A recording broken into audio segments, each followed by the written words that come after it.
Hi friends, ನಿಮ್ಮೆಲ್ಲರಿಗೂ ಕೂಡ ನಿಮ್ಮದೇ ಆಗಿರ್ತಕ್ಕಂಥ ಯೂಟ್ಯೂಬ್ ಚಾನಲ್ ಸ್ಟಡಿ ವಿತ್ ಪರಶುರಾಮ್ಗೆ ಸ್ವಾಗತ ಅಂತ ಹೇಳ್ತಾ 8ನೇ ತರಗತಿ ಕನ್ನಡ ಪ್ರಥಮ ಭಾಷೆ ಭಾಗ 2ರ ಪಠ್ಯಪುಸ್ತಕದ 5ನೇ ಗದ್ಯ ಪಾಠ ಹೂವಾದ ಹುಡುಗಿ. ಈ ಒಂದು ಪಾಠದ ಅಭ್ಯಾಸ ಪ್ರಶ್ನೋತ್ತರಗಳನ್ನು ನೋಡೋಣ. ವಿಡಿಯೋನ ಲೈಕ್, ಶೇರ್ ಮತ್ತು ಸಬ್ಸ್ಕ್ರೈಬ್ ಮಾಡೋದನ್ನು ಮಾತ್ರ ಮರೆಯದಿರಿ.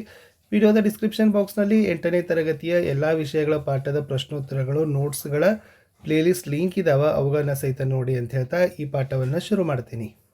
ಅಭ್ಯಾಸ. ಮುಖ್ಯ ಪ್ರಶ್ನೆ ಕೊಟ್ಟಿರೋ ಪ್ರಶ್ನೆಗಳಿಗೆ ಒಂದು ವಾಕ್ಯದಲ್ಲಿ ಉತ್ತರಿಸಿ. ಮೊದಲ ಪ್ರಶ್ನೆ, ಮುದುಕಿಯ ಕಿರಿಯ ಮಗಳು ಏಕೆ ಹೂವಿನ ಗಿಡವಾದಳು? ಉತ್ತರ, ಕೂಲಿ ಮಾಡಿ ತಮ್ಮನ್ನು ಸಾಕುತ್ತಿದ್ದ ತಾಯಿಯ ಕಷ್ಟವನ್ನು ನೋಡಿದ ಕಿರಿಯ ಮಗಳು ತಾಯಿಗೆ ನೆರವಾಗಲು ಹಣ ಸಂಪಾದಿಸುವ ಸಲುವಾಗಿ ಹೂವಿನ ಗಿಡವಾದಳು. ಎರಡನೇ ಪ್ರಶ್ನೆ, ದೊರೆಯ ಹೆಂಡತಿ ಹೂವಿಗೆ ಎಷ್ಟು ಹಣ ಕೊಟ್ಟಳು? ಉತ್ತರ, ದೊರೆಯ ಹೆಂಡತಿ ಹೂವಿಗೆ 1 ಮೊಗೆಯಷ್ಟು ಹಣವನ್ನು ಕೊಟ್ಟಳು. ಮೂರನೇ ಪ್ರಶ್ನೆ, ಹೂವಾಗುವ ಹುಡುಗಿಯ ವಿಚಾರವನ್ನು ದೊರೆಯ ಮಗ ಯಾರ ಬಳಿ ಹೇಳಿದನು? ಉತ್ತರ, ಹೂವಾಗುವ ಹುಡುಗಿಯ ವಿಚಾರವನ್ನು ದೊರೆಯ ಮಗನು ಮಂತ್ರಿಯ ಮಗನ ಬಳಿ ಹೇಳಿದನು. ನಾಲ್ಕನೇ ಪ್ರಶ್ನೆ, ದೊರೆಯ ಚಿಕ್ಕ ಮಗಳು ಗೆಳತಿಯರೊಂದಿಗೆ ಎಲ್ಲಿಗೆ ಹೋದಳು? ದೊರೆಯ ಚಿಕ್ಕ ಮಗಳು ಗೆಳತಿಯರೊಂದಿಗೆ ಸುರಹೊನ್ನೆ ತೋಟಕ್ಕೆ ಹೋದಳು.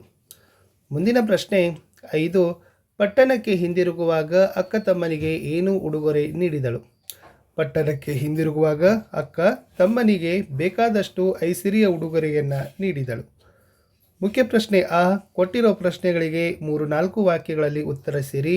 ಮೊದಲ ಪ್ರಶ್ನೆ, ಅರಮನೆಗೆ ಹೂವು ಎಲ್ಲಿಂದ ಬರುತ್ತದೆಂದು ದೊರೆ ಮಗ ಹೇಗೆ ಕಂಡುಹಿಡಿದನು?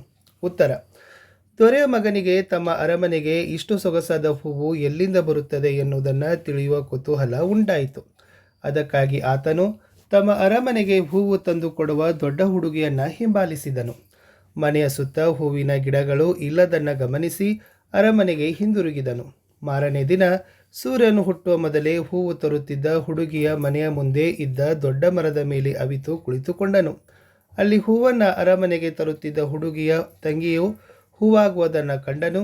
ಹೀಗೆ ದೊರೆಮಗನು ಅರಮನೆಗೆ ಹೂವು ಎಲ್ಲಿಂದ ಬರುತ್ತದೆ ಎನ್ನುವುದನ್ನು ಕಂಡುಹಿಡಿದನು. ಪ್ರಶ್ನೆ 2, ತಂಗಿ ಹೇಗೆ ಹೂವಿನ ಗಿಡವಾಗುತ್ತಿದ್ದಳು? ಉತ್ತರ, ಅಕ್ಕ ತಂಗಿಯರು ಮನೆಯ ಮುಂದೆ ಇದ್ದ ಮರದ ಬಳಿಗೆ ಬಂದು ಸಾರಿಸಿ ಗುಡಿಸಿದರು. ತಂಗಿ ಅಲ್ಲಿ ದೇವರ ಧ್ಯಾನ ಮಾಡುತ್ತಾ ಕುಳಿತುಕೊಂಡು ಅಕ್ಕ ಒಂದು ತಂಬಿಗೆ ನೀರನ್ನು ತಂಗಿಯ ತಲೆಯ ಮೇಲೆ ಸುರಿದಳು. ತಂಗಿಯು ಸೊಗಸಾದ ಹೂವಿನ ಗಿಡವಾದಳು. ಅಕ್ಕ ತಂಗಿಯು ಹೇಳಿದಂತೆ ಸುಳಿ ಮುರಿಯದ ಹಾಗೆ ಎಲೆ ಮುರಿಯದ ಹಾಗೆ ತನಗೆ ಬೇಕಾದಷ್ಟು ಹೂಗಳನ್ನು ಕೊಯ್ದುಕೊಂಡಳು. ನಂತರ ಮತ್ತೊಂದು ತಂಬಿಗೆ ನೀರನ್ನು ಹೂವಿನ ಗಿಡದ ಮೇಲೆ ಸುರಿದಳು. ಹೂವಿನ ಗಿಡವಾಗಿದ್ದ ತಂಗಿ ಮತ್ತೆ ಮನುಷ್ಯಳಾದಳು. ಹೀಗೆ ತಂಗಿಯು ಹೂವಿನ ಗಿಡವಾಗುತ್ತಿದ್ದಳು. ಪ್ರಶ್ನೆ 3, ದೊರೆಯ ಮಗ ದೇಶಾಂತರ ಹೋಗಲು ಕಾರಣವೇನು? ಉತ್ತರ, ದೊರೆಯ ಮಗ ದೇಶಾಂತರ ಹೋಗಲು ಕಾರಣವೇನೆಂದರೆ ತನ್ನ ತಂಗಿಯರೊಡನೆ ಸುರಹೊನ್ನೆಯ ತೋಟಕ್ಕೆ ಹೋಗಿದ್ದ. ತನ್ನ ಪ್ರೀತಿಯ ಮಡದಿಯೋ ಹಿಂತಿರುಗಿ ಬರದಿದ್ದರಿಂದ ದೊರೆಮಗನು ಬೇಸರಗೊಂಡನು. ಅವನಿಗೆ ಅವನ ಹೆಂಡತಿಯು ತನ್ನ ತಂಗಿಯೊಡನೆ ಸುರಹೊನ್ನೆಯ ತೋಟದಿಂದ ಹಿಂದಿರುಗಿ ಬಾರದಿರುವುದಕ್ಕೆ ಕಾರಣವಾದ ನಿಜ ಸಂಗತಿಯು ತಿಳಿಯಲಿಲ್ಲ. ಇದರಿಂದ ಬೇಸರಗೊಂಡು ಗೋಸಾಯಿ ದಿರಿಸನ್ನು ಧರಿಸಿ ದೇಶಾಂತರಕ್ಕೆ ಹೊರಟು ಹೋದನು. ಪ್ರಶ್ನೆ 4, ಅರ್ಧಂಬರ್ಧ ದೇಹವಾಗಿದ್ದವಳು ಹೇಗೆ ರಾಣಿಯ ಅರಮನೆ ಸೇರಿದಳು? ಉತ್ತರ, ದೊರೆಯ ಮಗನ ಹೆಂಡತಿಯು ಕೈಯಿಲ್ಲದ ಕಾಲಿಲ್ಲದ ಅರ್ಧಂಬರ್ಧ ಮನುಷ್ಯ ದೇಹವಾದಳು. ಮೈಯೆಲ್ಲ ಗಾಯವಾಗಿತ್ತು. ಆ ಮಳೆಯ ನೀರಿನಲ್ಲಿ ತೇಲಿಕೊಂಡು ಬಹುದೂರ ಹೋಗಿ ಅಲ್ಲೊಂದು ಮೋರಿಯಲ್ಲಿ ಬಿದ್ದಳು. ಮಾರನೇ ದಿನ ಅತ್ತ ಕಡೆಯಿಂದ ಬಂದ ಗಾಡಿಯವನೊಬ್ಬನು ಇವಳನ್ನು ನೋಡಿ ಗಾಡಿಯಲ್ಲಿ ಹಾಕಿಕೊಂಡು ಮುಂದಲೂರಿನ ಹಾಳು ಮಂಟಪಕ್ಕೆ ತಂದು ಬಿಟ್ಟನು. ನೀರಿಗೆ ಬಂದ ಆ ಪಟ್ಟಣದ ದಾದಿಯರು ಇವಳನ್ನು ನೋಡಿ ತನ್ನ ರಾಣಿಯ ತಮ್ಮನ ಹೆಂಡತಿಯಂತೆ ಕಾಣುತ್ತಾಳೆ ಎಂದು ತಿಳಿದು ಅವಳನ್ನು ರಾಣಿಯ ಅರಮನೆಗೆ ಸೇರಿಸಿದರು. ಹೀಗೆ ಅರ್ಧಂಬರ್ಧ ದೇಹವಾಗಿದ್ದಳು ರಾಣಿಯ ಅರಮನೆ ಸೇರಿದಳು. ಮುಖ್ಯ ಪ್ರಶ್ನೆ, ಈ ಕೊಟ್ಟಿರೋ ಪ್ರಶ್ನೆಗಳಿಗೆ 8-10 ವಾಕ್ಯಗಳಲ್ಲಿ ಉತ್ತರಿಸಿರಿ. ಮೊದಲ ಪ್ರಶ್ನೆ, ದೊರೆಯ ಕಿರಿಯ ಮಗಳು ತನ್ನ ಅತ್ತಿಗೆಗೆ ಮಾಡಿದ ದ್ರೋಹವೇನು? ಉತ್ತರ, ದೊರೆಯ ಕಿರಿಯ ಮಗಳು ತನ್ನ ಅತ್ತಿಗೆ ಮತ್ತು ಗೆಳತಿಯರೊಡನೆ ಸುರಹೊನ್ನೆ ತೋಟಕ್ಕೆ ಹೋಗಿ ಅತ್ತಿಗೆಯನ್ನು ಹೂವಿನ ಗಿಡವಾಗುವಂತೆ ಕೇಳಿಕೊಂಡಳು. ಅತ್ತಿಗೆ ಒಪ್ಪದಿದ್ದಾಗ ನಿಷ್ಠುರವಾಗಿ ಮಾತನಾಡಿದಳು. ವ್ಯಥೆಯಿಂದ ಅತ್ತಿಗೆಯು ಹೂವಿನ ಗಿಡವಾಗಲು ಒಪ್ಪಿ 2 ತಂಬಿಗೆ ನೀರನ್ನು ತರಿಸಿ ಅದನ್ನು ಮಂತ್ರಿಸಿಕೊಟ್ಟು ಅವುಗಳನ್ನು ಸುರಿಯುವ ಹೂಗಳನ್ನು ಕೀಳುವ ವಿಧಾನಗಳನ್ನೆಲ್ಲ ಹೇಳಿಕೊಟ್ಟಳು. ಆದರೆ ಹುಡುಗಿಯರು ಅವಳ ಮಾತನ್ನು ಸರಿಯಾಗಿ ಆಲಿಸದೆ ನಿರ್ಲಕ್ಷ್ಯದಿಂದ ತಂಬಿಗೆ ನೀರನ್ನು ಅಡ್ಡಾದಿಡ್ಡಿಯಾಗಿ ಸುರಿದರು. ಅವಳು ಅರ್ಧಂಬರ್ಧ ಹೂವಿನ ಗಿಡವಾದಳು. ಅಷ್ಟು ಹೊತ್ತಿಗೆ ಮಳೆ ಬಂದಿದ್ದರಿಂದ ಅವರು ಹೂ ಕೀಳೋ ಸಂಭ್ರಮದಲ್ಲಿ ತೊಟ್ಟು ಎಲೆ ಕಿತ್ತು ರೆಂಬೆಯನ್ನೆಲ್ಲ ತರಿದು ಬಿಟ್ಟರು. ಮಳೆಗೆ ಹೆದರಿ ಮನೆಗೆ ಹೋಗೋ ಆತುರದಲ್ಲಿ ಮತ್ತೊಂದು ತಂಬಿಗೆ ನೀರನ್ನು ಅಡ್ಡಾದಿಡ್ಡಿಯಾಗಿ ಸುರಿದು ಹೊರಟು ಹೋದರು.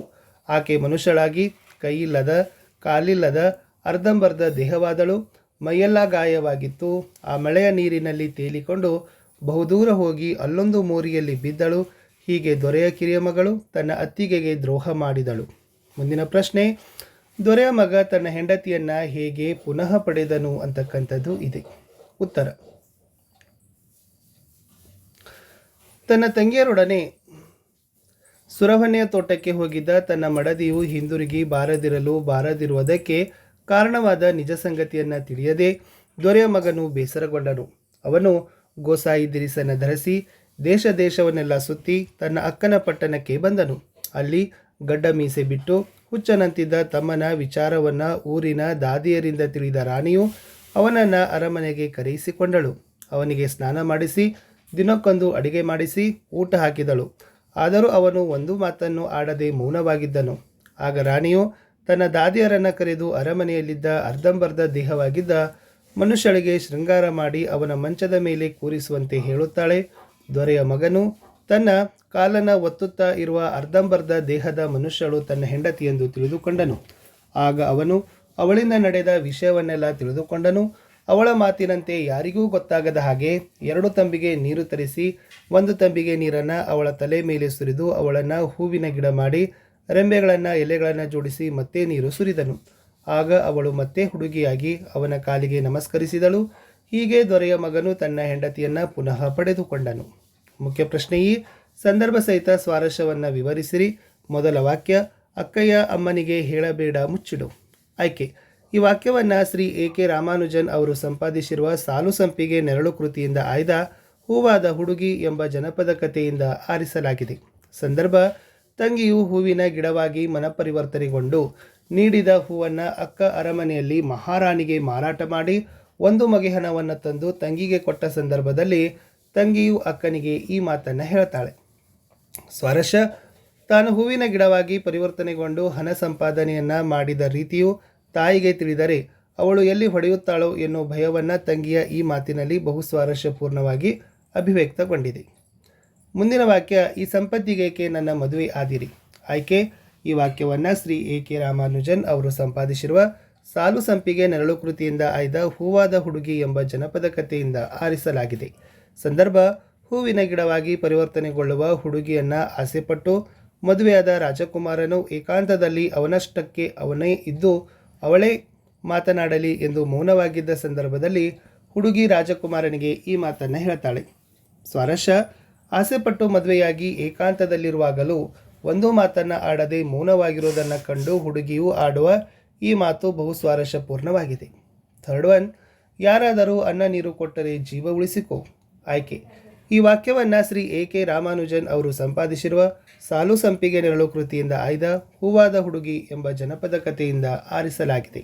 ಸಂದರ್ಭ, ಹೂವಿನ ಗಿಡವಾಗಿ ಪರಿವರ್ತನೆಗೊಳ್ಳುವ ಹುಡುಗಿಯು ಅವಳ ನಾದಿನಿಯ ಬೇಜವಾಬ್ದಾರಿಯ ದೆಸೆಯಿಂದ ಅರ್ಧಂಬರ್ಧ ದೇಹವಾಗಿ ಮೋರಿಯಲ್ಲಿ ಬಿದ್ದಿರುವುದನ್ನು ಕಂಡ ಗಾಡಿ ಹೊಡೆಯುವನು ಆ ದೇಹವನ್ನು ತೆಗೆದುಕೊಂಡು ಹೋಗಿ ಮುಂದಲೂರಿನ ಹಾಳು ಮಂಟಪದಲ್ಲಿ ಮಲಗಿಸೋ ಸಂದರ್ಭದಲ್ಲಿ ಈ ಮಾತನ್ನು ಹೇಳ್ತಾರೆ. ಸ್ವಾರಸ್ಯ, ಅರ್ಧಂಬರ್ಧ ದೇಹವಾಗಿರುವ ಅನಾಥೆಯಾದ ಹುಡುಗಿಗೆ ಈ ಊರಿನಲ್ಲಿ ಯಾರಾದರೂ ಆಶ್ರಯವನ್ನು ನೀಡು ಕಾಪಾಡಲಿ ಎನ್ನುವ ಗಾಡಿಯವನ ಅಂತಃಕರಣವು ಈ ಮಾತಿನಲ್ಲಿ ಬಹು ಸ್ವಾರಸ್ಯಪೂರ್ಣವಾಗಿ ಅಭಿವ್ಯಕ್ತಗೊಂಡಿದೆ.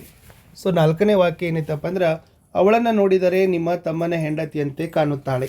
ಆಯ್ಕೆ, ಈ ವಾಕ್ಯವನ್ನು ಶ್ರೀ ಎ.ಕೆ. ರಾಮಾನುಜನ್ ಅವರು ಸಂಪಾದಿಸಿರುವ ಸಾಲು ಸಂಪಿಗೆ ನೆರಳು ಕೃತಿಯಿಂದ ಆಯ್ದ ಹೂವಾದ ಹುಡುಗಿ ಎಂಬ ಜನಪದ ಕಥೆಯಿಂದ ಆರಿಸಲಾಗಿದೆ.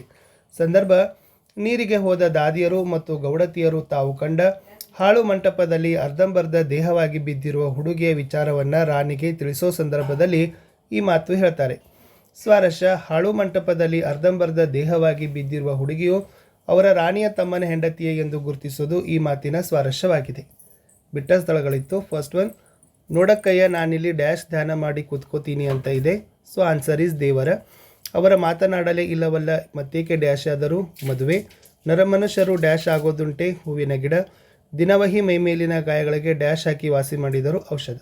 ಇಷ್ಟೇ ಇತ್ತು ವಿಡಿಯೋ ಅಂತ ಹೇಳ್ತಾ ಲೈಕ್ ಶೇರ್ ಮತ್ತು ಸಬ್ಸ್ಕ್ರೈಬ್ ಮಾಡೋದನ್ನು ಮಾತ್ರ ಮರೆಯದಿರಿ.